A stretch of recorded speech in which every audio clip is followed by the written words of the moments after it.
Welcome to the Stories Are Soul Food podcast, presented by Cannonball Books, the kids' fiction imprint of Cannon Press.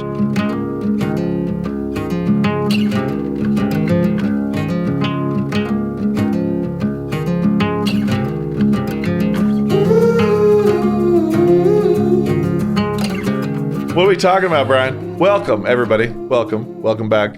Here we are at SASF number 332 or something. Divided by 8. Divided by 8 or something. I think what we're talking about. This doesn't feel like this. It's funny when we podcast. I really should just be writing right now. I should be at my desk writing. I should not be doing this. Let's just say it. Let's get that on the record. I should not be podcasting. This does not feel. And yet. This comes with guilt. Sitting here talking about stories comes with guilt. You know, the best things in life come with guilt. Come with guilt. That sounds like something Luther would say. Yeah, exactly. It's very monkish. Yeah. Like I'm just scrolling through the pages I have to cover today. Yeah. So the things I have to hit. Instead, I'm sitting here and we're going to talk about stories. Right. Absolutely. So, it's great. This particular conversation comes with all the joy of procrastination. It's like I'm not working. I'm slacking off and podcasting instead of working. Yeah. Let's cast a pod, Brian. Let's do it. Do it like we're fishing instead of fixing some asphalt or something like that. I've got a warm up for you from Abigail. Do we have a main topic for the day? The main topic for the day, we've got 2. Okay, good. But we're starting with the warm up. Right. Absolutely. This is just a quick one. Okay. Abigail, one of your eager readers, wishes to know if the jet squid from Ashtown are real. Oh, man. I sure hope so. I think they're amazing. Yeah. Yeah. The squid in Ashtown that bubble out oxygen, I think they're fantastic. They make me so very happy. They should be. Yeah. They might be. Well, I mean, I refuse to say that they aren't. I mean, squid do use jet propulsion. Yep. I will also, I will say that they've not yet been discovered. Also, we don't know what the squid in the Cambrian explosion, all those ones. We don't know what all the squid we currently know about do. Right. There's a lot of squid in the world. We don't know if you grabbed a little squid and slapped it on your face and let it hang on tight and stuck that beak in your mouth. We don't know if it would burp oxygen into your mouth and enable you to dive nice and deep.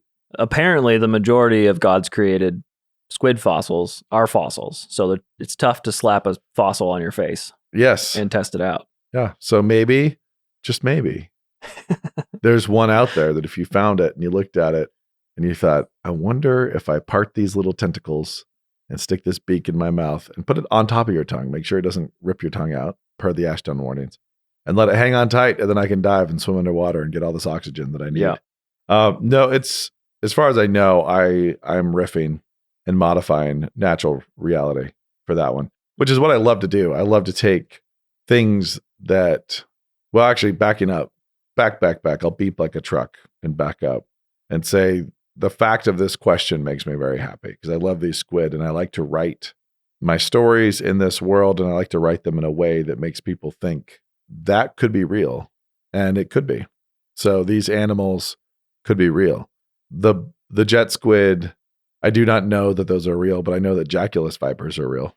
That's, for example, historically attested. Yeah, the multiple historical witnesses to the fact that the Jacculus vipers are in fact a reality. Were a reality, at least. So I like to take things from the natural world and riff on them. I know that alligator snapping turtles could become quite giant. You know, It's like they can be big. Reptiles don't stop growing. And so I love the idea of, plunking an alligator snapping turtle in the swamp of youth and the fountain of youth and having it just grow indefinitely and becoming the size of a Volkswagen and being named Leon after Ponce de Leon, who of course found the fountain of youth. But here's the question. Christy just finished reading Boys of Blur out loud to the fam. Yeah. I had some very scared children who could not turn away. Hurrah. But you've got the Fountain of Youth popping up in the swamp of youth. Yeah, the swamp of, and that's not a very nice place. Where was Ponce de Leon looking for the Fountain of Youth? Florida. Yeah, Florida, otherwise known as Florida, otherwise known as Land of the Free currently. Yeah, so where are the fountains in Florida? Not many, lots of swamps. Right. So the idea of it being a swamp of youth. Yeah. But my question is, in the timeline, I guess Leon would have had to discover. He would have had to spend some years in the fountain long in the past. Oh yes, Leon goes way back with that swamp. I guess if it's a fountain of youth, Leon that's was not a a problem. wee hatchling and lived in that swamp of youth for a long time, unbeknownst to him that he was hanging out in the swamp of youth. Yeah. Leon, by the way, for those of you who don't know, is the giant Volkswagen-sized alligator snapping turtle in the Ashdown Burial series who loves to eat cheese. Who, one of my favorite parts, oh wait, this would be a spoiler for those who haven't read Silent Bells. It's okay. Yeah, consumes the head cheese of Babbed Katha and an amazing moment. Cheese, Leon. Cheese. Even Leon didn't like it though. Didn't agree with him well. Yeah, so alligator snapping turtles also have a big worm, a fake worm in the back of their throats that they love to gape their mouths and wriggle this fake worm to try to get fish to swim in to eat it. You know, just one of those things that they decided over millions of years would be really useful. And so they sprouted it. Right. Sarcasm. Hashtag sarcasm. It makes more sense than the alternative that someone with an imagination made it. So anyway, the point is I really like writing my fantasy right next to the real world. And there's sometimes it's really fun to like take big flights of fantasy. So like the Ragant, you know, basset hound sized rhino with wings. But I also really like taking creatures, especially in Ashtown, where I'm using historical characters, modifying them, characters from mythology, and making them realer. But taking animals, creatures that are real and putting them in there and having real animals have people believe them to be fantastical and having fantastical animals be believed to be real and writing them in such a way that it's close. The dragonflies are the actual size of fossilized dragonflies. The squid, there could be squid doing this, but I did in fact make it up. But the Jaculus vipers are from ancient historians. Yeah. I mean, plants produce oxygen. Yeah. So that's not outside. But if you do reality. find a little squid and you look at its beak and you see the little red dot on that beak, don't put it in your mouth. That's the official disclaimer from the Stories Red of Soul Food means podcast. dead. Red means dead, as any Ashtown reader knows. So if you're going to let a squid slurp onto your face and have its tentacles hang onto the back of your head, and you're going to try to go diving with it on there, just make sure it doesn't have a red dot on that beak first. Right. I really like that you have co-opted one of the nasty symbols of Alien into being a friendly symbol of underwater exploration. Yes. So if you've seen the face suckers from the Alien franchise, they lay an egg down your throat. Right. And, birth baby aliens out of you. Was that intentional? Did you want to mess with a trope of sci-fi like that? I did. Yeah. Yep. I did. Just for fun? I will admit it. You just wanted to poke Ridley Scott in the eye. Well, I respected that creativity from the Alien franchise more than any other aspect of that franchise as particularly terrifying. And so I like the idea of having to face it, but not flee it. So having to face something that's stressful. So when you're scuba certified, which I became for the Rat and the Dance films, there's different things they do to put you under stress. And so you're down deep in things, and an instructor comes by and rips your mask off, and you're just down there, and you have to get your mask back on and then clear it, like get it.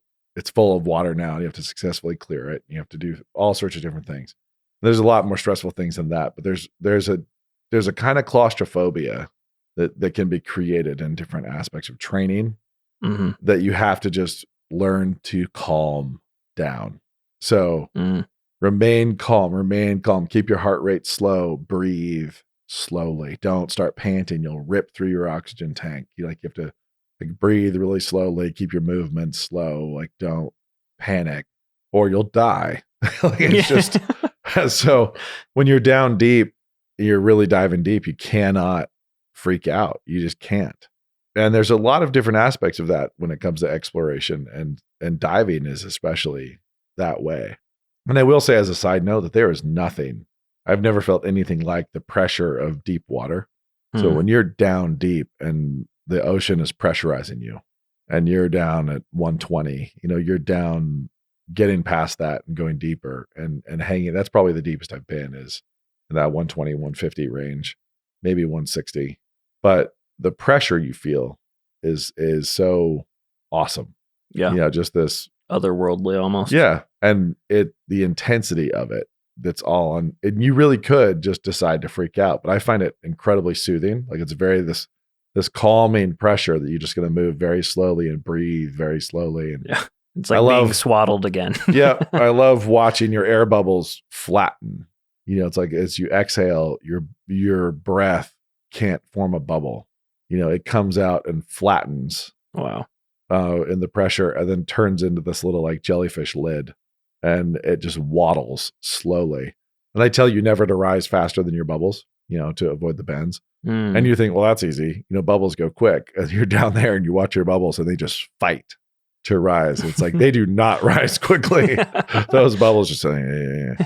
But I wanted to capture like basically the freedom that comes from self-control, the freedom that can come from the ability to calm yourself and face your fears and actually be still, like to still yourself and to quiet yourself. And so I took something that would be a symbol of the ultimate creep. Yeah. Like something that could be very terrifying and would be extremely claustrophobic. Like I'm going to get underwater. What should I do? I'm going to cover my mouth and nose with something that's going to stress me out. Like it's going to be stressful. I'm not just holding my breath. I have to trust a thing. I have to let something slimy grab onto my face. I'm going to have a squid beak in my mouth and I have to breathe on its rhythm. I just have to wait and receive oxygen whenever it delivers its oxygen. And I just have to be calm, be chill, be at peace. So I wanted to have my character Cyrus and Antigone have to get through that. Nice. Like get through that claustrophobia and that stress and that creep factor to get to the freedom that comes from really the intense ability to control oneself, like to calm oneself, to still oneself and to still your reactions, to not just be reactive and emotional. So that was the ultimate hurdle for me. It was like, what? It's a great creepy obstacle with the jet squid. Yeah. Okay. That's really interesting. You're making me want to dig deeper on this because I just had the freshman read Annie Dillard. Yeah. And she talks about the famous hermit, Julian of Norwich. Yeah. Who walled herself in and then lived through a brick with her cat, I think, for her whole life. Not spiritual if you have a cat, by the way. Yeah, there's a sign of this. It should have been a dog. Should have been a dog. Well, it just shows a kind of demonism, I think. so like, A, demonism, and B, if it was a dog, it's just torture. Like, why are you torturing your dog? Like, stop it. Stop it. So stop being a spaz. That's my question. I love hearing you talk about that, facing the fear, get that intense self-control. Yeah. Wouldn't an ascetic living on a pole say the same thing? Some guy who sits on a pole for 30 years. Yeah. And I think that there's a degree to which that ascetic knows more about controlling himself than any of us do. Right. But that ascetic also knows a lot less about being a good human. Right. So it's how many a good sibling, a good spouse, how many child. When you take that vow of silence, you wall off for yourself what James describes as the most powerful thing. So I'm not going to be a part of the body. I'm just going to suck over here. But he'll know a lot about self-control. Is that the ultimate burying the talent? I mean, it feels like it. It's sure pretty. I mean, if somebody said, I'm going to take a vow of eating 37 hot dogs a day for the rest of my life, they would also know a lot about self-control. Ooh, that's rough. I mean, right? And we would all say, you're a moron. Like, don't do that. And I feel the same way about people who sat on poles for 30 years. Like, it's this faux virtue. Mm-hmm. But yeah, that is true that somebody who stood up in a cave or sat on a pole does in fact know more about self-discipline and determination and self-control than I do. Yeah. But they also know a great deal less about all the other aspects of humanity. Yeah. So I'll take the trade-off. Can reading and writing help us with that self-discipline then? Or I guess that's what you're saying, is that we can experience that facing a fear. Yeah. That's what you try to get your characters to do for someone reading. Yep, exactly. And so having somebody reading vicariously have to think through and experience these character choices where you can chicken out and bail and just lose. Like, do you want to lose now? Or are you going to like actually like calm down, relax your throat, like stop freaking out, like get through it? Yeah. When Charlie gets trapped by the truck underwater, there's one of those moments. Yep, exactly. In Boys of Blur, that's exactly right. Yeah. Like, okay, like chill out, Right. get through. And that time, I think he actually lost. You have Yep. He had to get helped. He had Yep, to get exactly. bailed He out. fails. Yeah. Which is interesting because he has several of those moments where he's like, well, you're technically dead. Yeah. And it's like a you're not dead yet sort of moment. Yeah. There's try again Right. in Charlie's arc. Well, the main topic for today is again from Abigail. She noticed that we never did a door before episode. Well done, Abigail. And she said, are you going to do one? And So we're talking about door before today. And I think we do need to zip into door before. We've given it a nice long time in between the other ones. Circling back and to the door before. And I have questions for you about what happens when you connect your two universes like that so overtly. Okay. Yeah. But that's more from the authorial perspective. Then let's ask those questions. And should we start by introducing the book? Yeah. So the door before. Yeah. Why don't you talk about when you did it? I don't remember when I did it. Okay. But well, I remember in the chronology of books, I don't remember what year it was. Before COVID, in the before times, as CNN BC. would say. But BT, in the before times, I had written the Cupboards trilogy, and I had written Ashtown, Dragon's Tooth, Drowned Vault, and Empire of Bones. And I had written Boys of Blur. Lee Pike Ridge was the first book, so it had happened as well. I was exiting. I had sold, we talked about this a little bit. I'd sold Outlaws of Time to Random House. My editor had retired. New editor didn't like snakes.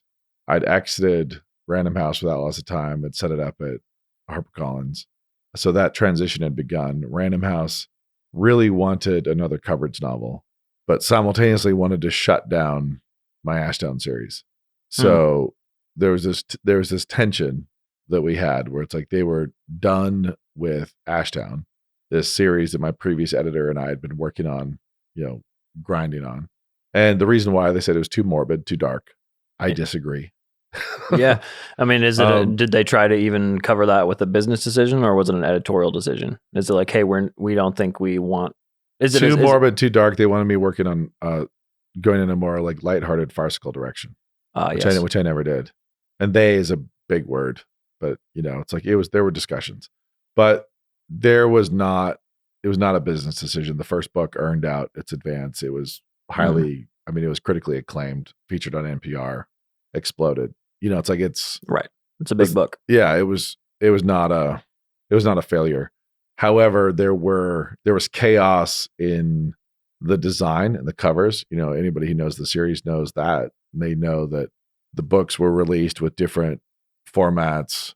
The first book released with an unfinished cover. When book 2 released, there's supposed to be big Target placements. Target was excited. They're supposed to take book 1 into Target. They accidentally shipped book 2. They received all book 2s into Target instead of book 1. Ooh. I had to return 100% of those. It's like weird book tour things, all sorts of chaos. The end result was they canceled all publicity for book 3, all marketing publicity, and said, we think this is a good place to stop at this one. Right before the book came out, they let me know, hey, we've decided not to promote this book or even try. Mm-hmm. And we think it's a great ending. But Ashtown fans literally just gave a cry of. But before that, they'd also asked me if I could do it in 4 instead of 5 books, and I'd done a big old remap and shift, and so I was already planning to go down to 4, and that not been easy. And so there's stuff in Empire of Bones that was going to be in a book 4 in Silent Bells, and and I rejiggered it into a quartet instead of a quintet. And so then as 3 was about to release, the news came of like, hey, we're not actually we kind of pooched this one, basically. But they didn't say that. They just said, it's not working. Your editor's retired. He was the one fighting for him. He was my big advocate in the company, and he was leaving. So it's kind of like, it's easier if we just stop. Like there was enough. And it was, honestly, it was a comedy of errors around the releases of the Ashtown books. So, as one example, when NPR featured The Dragon's Tooth, it sold out nationwide, but sold out nationwide right at the beginning. I want to say I should fact check this, but I can't because I'm sitting here in a microphone right now. But it sold out nationwide right at the beginning of November, early November, So that's a And terrible time to be out of books. out of books. You're losing completely. so many sales. Just gone. So And it's not like you can get them we back in had stock quick. some like 9 million listeners to this show. The book sold out nationally. And then as we approached Thanksgiving, actually it was a little later in November, it's even worse, because I'm sitting in a hotel room and I watch the book go up to number 32 on Amazon overall. And then I watch it, which is not a small thing. Yeah, it's big stuff. And then I watch it flip over to ships in 8 to 10 weeks. And Wow. and So like, death sentence for Christmas presents. yeah. And it's like, oh, here we are. It's the end of November and everybody's now getting a notice from the biggest retailer. Will ship at the end of January. And I call my editor and he's making noise. They look around and it turns out that time they just said we can't successfully get more in print in time. And also basically the book did much better than they had anticipated. It launched. They weren't ready. It was supposed to be a big launch. They were supposed to be backing up, the publisher who'd signed it had retired first. She had signed it to directly compete with Percy Jackson. She had told me that she wanted to go head to head with Percy Jackson. That was her plan. So it came out.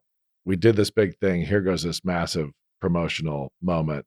The book sells out and then it goes, like massive promotional thing drops. No stores have it anywhere. Like literally that first radio listen, like just gone. Reviews go off the charts. The producer of Men in Black calls, and along with like the producer of, so many people called. It was the first time I had like a legit, really hot property in Hollywood. I'd had a lot of conversations. There'd been a lot of interest in cupboards, but this was like swarming fish. Like I just thrown bread in a goldfish pond. After it just went psycho.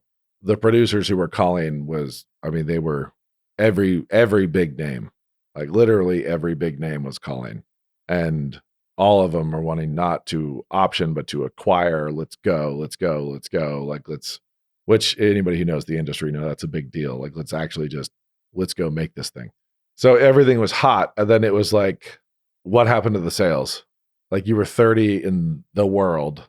You're number 30 in the world. And then why are you 3,000 today? And then why are you 30,000 tomorrow? It's like, well, because the books are out of stock and you can't receive it anywhere and it's gone. So that was like kind of the first big comedy of errors. They told us that Amazon could not receive, they did not have an available loading dock. They did not have an available loading dock to receive a shipment before Christmas.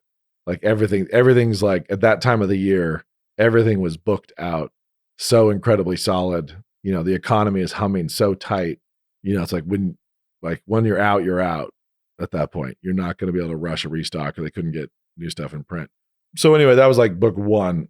Book two, they're like, okay, let's try again. We need to push book one again and try to get the same excitement going after we accidentally killed it right at Christmas.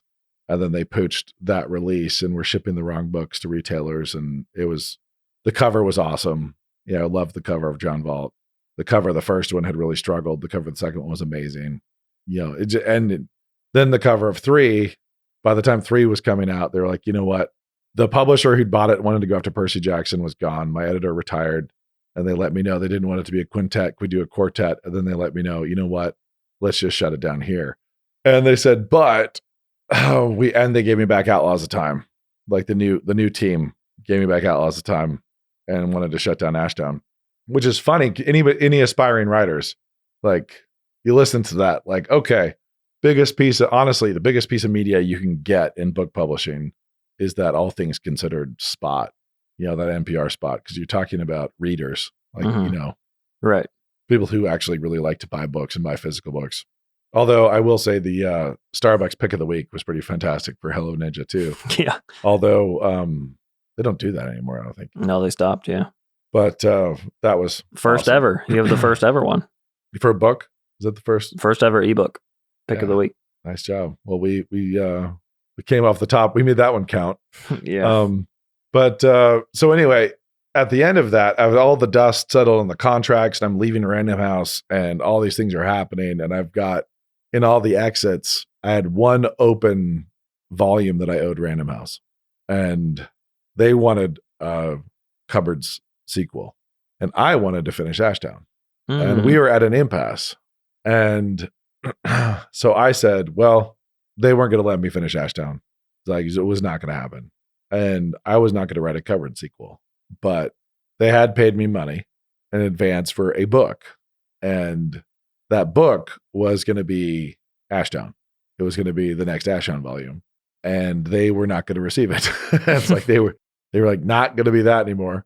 So I could have just walked and soured the whole thing and just been done. But I did have this prequel that I'd always really wanted to write and had always been part of the plan, which was this bridge book between the two series. So my plan had been finish the Ashtown series and then bridge the two series. And so I said, well, what if I write a prequel to Cupboards?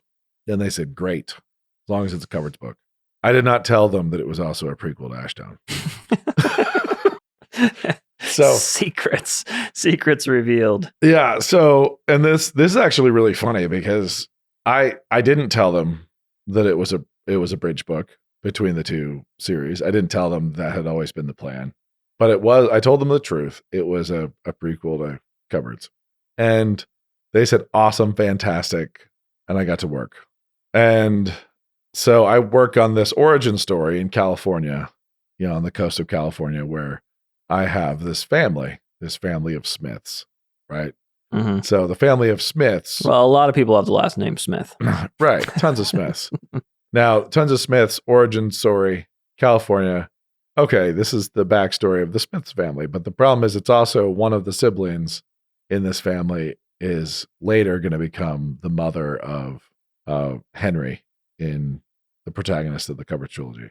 So it's the origin story of Henry's mom. She's actually kind of the lead here. And we get to meet Henry's dad and his uncle Caleb as well in this as kids. So who are two favorites in the trilogy. So I was really excited to always write this story because I knew fans would love meeting a young Mordecai and Caleb. Yeah. Especially in California with the Smiths. Yeah. So, but the big bridge, and this is a spoiler, but not really, is establishing that the Smith family, the Smiths of Ashtown and Henry York are cousins. And there's this cousin bridge, and connecting the family tree in this prequel on the cliffs of California. And so I write this story. I love it. And I'm all excited. Like, okay, see what they say. Fire it off. Crickets. Like, I hear nothing. I don't hear a word back. And I was like, well, I tried. And I'm thinking, I guess I'm going to self-publish this one or send it out to fans or whatever. Like, I hear not a word. I do not get a response back. Now, in the interim, I've gone to HarperCollins and everything's professional and friendly. But let's just say I'm not at anybody's wedding. Yeah. Whereas like before, it was not just a professional relationship. I was flying out for weddings. I was there socially. I was very active in a different way at Random House and in New York and at parties and so on the regular. And now I'm just sitting here just waiting to hear anything back. I hear zippity doo, like months and months and months go by. And finally I'm like, well, I'm going to write and say, I assume I can take this anywhere I want now. I get an email and it is, this looks great. Here are your copy edits. We're going to typesetting. They didn't even give me multiple drafts. Basically, the door before is a first draft. Oh, wow. It's the only book I've ever published that's a first draft. And it still terrifies me. And I can't read it. I don't read any of my books, but I don't want to read it because I just don't want to know.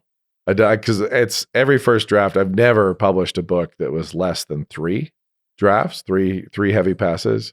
Except I thought you said Outlaws 3. Yeah. Okay. Yeah, you're right. That's incorrect. Outlaws 3 was a little. But you did a lot of edits in that one. Yeah. I remember you saying. Outlaws 3 was not one draft, but Outlaws 3 was. Outlaws 3, I don't think of that way because it was so much suffering in writing it.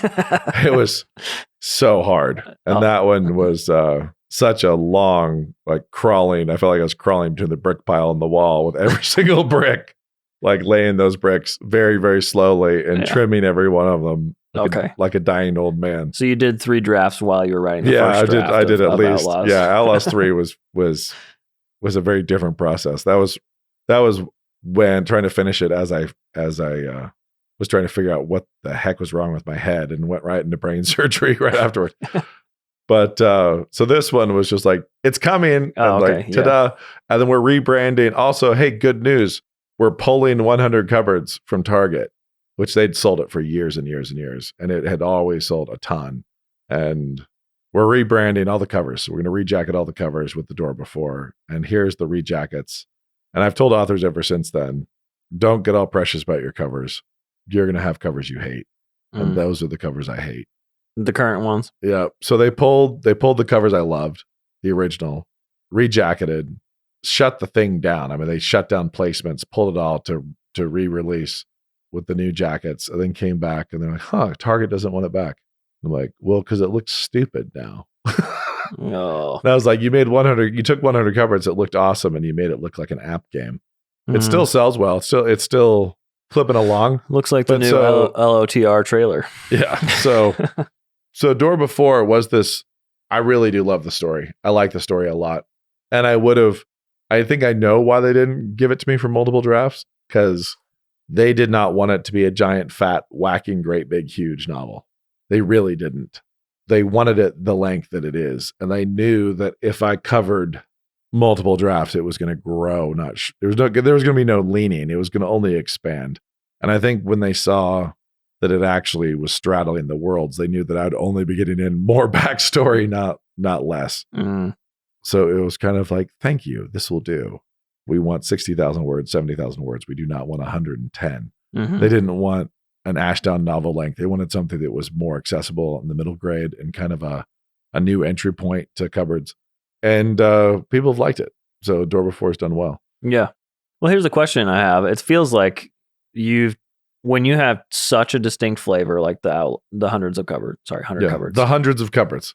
The hundreds and thousands. That's how I refer to them. As Australians with the honorific the. Yeah. And then you also got Ashdown. Yeah. Those each had their own flavor. If I had to describe them, one's more mythic and one is more, I don't know what the word, steampunk explorer type thing. Not steampunk. That's the wrong description. Yeah, stop slandering my book. Yeah, that's going to sound insulting. More Sir John Smith. When you blend the two, what happened? Which flavor won? Okay, so do you think my distinction doesn't make sense? Because the distinction's different than that.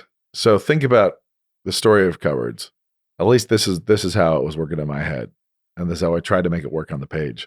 Is in the 100 cupboard stories, you have Kansas, baseball, barbecues, farmhouse, and you have the world that's creaking windmills and weirdness and mystery, right? Yeah. You have all those things. And then you have the worlds through the doors, right? Right. And that's kind of how I wanted to present the two series. There's one series is an adventure that is designed to be an adventure of kids who do not have traditional heroic powers, the Smiths, but they are discovering the wild depths of this world.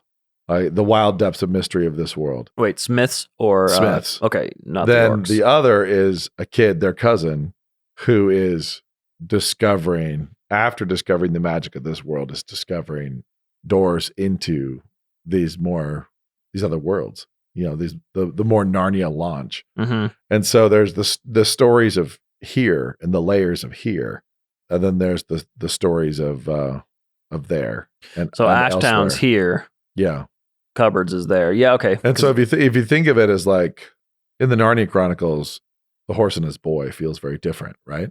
Kind of the start, and you've got Shasta, and you've got this kid, and he's living. It's not England, but you're living in his world, and here, and he's exploring his world, and his world goes nuts, right? That's the Smiths. The Smiths are experiencing their world, their own world, in the depths of their own world, and the layers of mystery and history in their own world. And then you have Henry, who discovers that there are layers of, he's discovered that there's layers of mystery and history in his own world and doorways to Narnia. It's like it's two different types of adventure. both of which I think cohere in one big structure. So in this world, there are doorways, and in this world, there are layers of mystery and history. And then I also, part of the backstory of Ashtown is this deep suspicion of the occult and magic and of doorways. And so even the doorways are, I really wanted that added tension of stress and suspicion and the resentment of traditional magic and doorways and portals from this order of Brendan, from the order of monks. They're not monks who are faux monks, actual magicians. These are guys who are deeply suspicious of all such things. So when they find doorways, they destroy them or lock them up. But Ashtown has a room full of doorways, and those doorways have played into the Ashtown stories. Gotcha. So those doorways and portals are part of that. Henry just happens to have this backstory that's wandered in and out of our world, where the Smiths, gotcha. The Smiths have a lost aunt. So does that make sense? Yeah. When I'm editing, getting that flavor seems like the first thing you got to do, because otherwise you're editing with edits that don't fit in the author's world. Yeah. And that seemed like, well, I'm hearing now that sounds like your editor just skipped that step of because they didn't need to, they just wanted to get on the page. But I was wondering, because it felt like the magic of the world out there is such a powerful ingredient that it takes over this world magic of Ashtown. In some ways it can and it absolutely can, but it's also, I think the flavor of Ashtown is pretty strong. Yeah, because I mean, if I was going to part the books out, I would say Door Before reads more like an Ashtown book. Yeah, it's meant to. Yeah, and but it's meant to plot wise, but it lays the seeds. So Door Before is meant to read like an Ashtown book and be set in this world, which is why it reads like one. It doesn't. It doesn't venture off into other worlds. It happens in California, right? And I mean, mostly, you don't get like California. You don't get like magic, the imbued arrow, the Ramoth Gilead arrow, but you don't get that in cupboards either until I build and build and build to it. Right. It's like, so if you read book 1 of Cupboards, it's you're not all the way there. It doesn't get that far, and this is a prequel, so it's meant to back up even further from that. Okay. So I'm not trying to pick up a prequel that lands with the tone of the end of Dandelion Fire. I'm trying to set a prequel that goes even tonally pre-Kansas, interesting 100 Cupboards. Yeah. So which is Americans, right? Who are connected to the Order of Brendan and the Ashtown world. Yeah. Functioning in California, and then laying down this seed that clearly plants the story of 100 Cupboards and everything else. Yeah. Okay. Well, that's fascinating to me. I hope it is to the listeners as well, because tone seems like the thing you can't.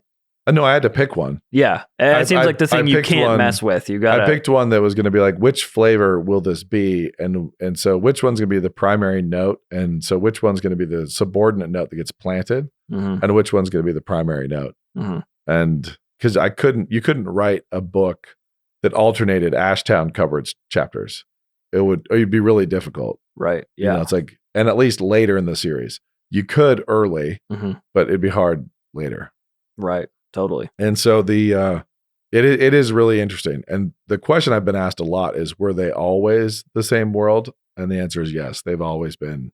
Yeah. Like the stories have always been. Boys of Blur has always been. Everything's always been one big thing and meant to cohere. But you have it doesn't mean that all of it has to be in everything. So Leaf Pike Ridge focuses on caves and history and treasure, and Boys of Blur gets into the monstrous and the occult and the Fountain of Youth and swamps and football. And then Door Before is bouncing around the California coast, and Outlaws of Time is doing something very different. Yeah. But the thing is that the Blood Avenger would know what to do with a Father Tiempo. He would know what to do in the Outlaws of Time story. Like they would be able to navigate these different things. Gotcha. So fun. Yeah. Anyway, it's the Door Before is a tighter, smaller story setting up a family that kind of discovers this house and these picture frames, these doors, these portals, and end up functionally having to like push a child off like Moses. You have to kind of push a daughter out into the worlds, I should say. Yeah. And then those people who read the Covered trilogy know the long-term fruit of that daughter. Yeah. That's great. So in saving all the worlds. Yeah. Way to go, Hyacinth. Yeah. Way to go. To get your signed copy of The Door Before, order today at canonpress.com.